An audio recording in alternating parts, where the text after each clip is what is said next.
மீனாட்சி மீனாட்சி என்ன ஆச்சு? என்ன நடந்துச்சு சொல்லு மீனாட்சி. நீ யார பாக்குறதுக்காக அங்க போன? என்னாச்சு மீனாட்சி? என்ன இதெல்லாம்? மீனாட்சி என்னமா அதெல்லாம்? யார்த பையன்? எதுக்கு நீ அந்த இடத்துக்கு போன? ஏய் சொல்லு, எதுக்கு நீ அவனை பார்க்க போன? உன்னை தப்பான கேஸ்ல அரெஸ்ட் பண்ணி கூட்டிட்டு வந்திருக்காங்க. என்னமா அதெல்லாம்? சொல்லுமா, யாருமா அந்த பையன்?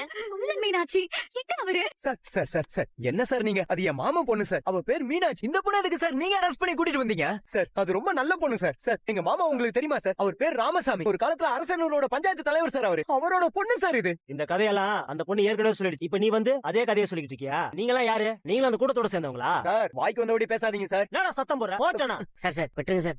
அது எங்க வீட்டு பொண்ணுதான் சார். எங்க பொண்ணு தப்பான பொண்ணுலாம் இல்ல சார். விட்டுருங்க சார் ப்ளீஸ் சார். ஏய் யாரா நீ? இடுப்புல கட்ட வேண்டிய லுங்கி எடுத்து தோல்ல மாட்டிட்டு நிக்கிற. எடுத்து இடுப்புல கட்டுறா. இல்ல சார், எனக்குன்னு ஊருக்குள்ள ஒரு அடையாளம் இருக்கு. ஏய் அடையாளம் தெரியாம பண்ணிடுவேன். உன்ன மாதிரி ஆளுங்களை தான் முதல்ல ஒழிச்சு கட்டணும். இரு, இவனை முடிச்சிட்டு அப்புறம் உங்ககிட்ட வரேன். சார் ப்ளீஸ் சார், அந்த பொண்ணு எந்த தப்பும். ஏய் போங்க இங்க இருந்து எல்லாரும். அவங்க எல்லாரையும் எஃப்ஐஆர் போட்டு கோர்ட்ல வந்து ஒப்படைக்கிறேன். அங்க வந்து பேசிக்கங்க போங்க. சார் வேண்டாம் சார், அப்படிலாம் பண்ணிடாதீங்க சார். மீனாட்சி ரொம்ப நல்ல பொண்ணு சார். அவ இந்த மாதிரி தப்பெல்லாம் பண்ணிருக்கவே மாட்டா. நீங்க ஏதோ மிஸ்டேக்கா தான் அவளை அரெஸ்ட் பண்ணிருக்கீங்க. அவ கூட சேர்த்து அரெஸ்ட் பண்ண வர எங்க சார்? சார் எங்க சார்? எங்க சார் அவன்? அந்த பையனை கூப்பிடுங்க சார். அவனை நாலு அரை அரைஞ்சா எல்லா உண்மையும் வெளில வந்துரும் சார். சார் அவன் யார் என்னன்னு எனக்கு தெரியும் சார். அவன் எதுக்காக எங்க மீனாட்சி கூட பழகுறான், அவன் எந்த காரணத்துக்காக மீனாட்சி எங்க வர வச்சான்னு எல்லாம் எனக்கு தெரியும் சார். சார் அவனை இப்ப எங்க சார் வச்சிருக்கீங்க? அவனை கூப்பிடுங்க சார். தம்பி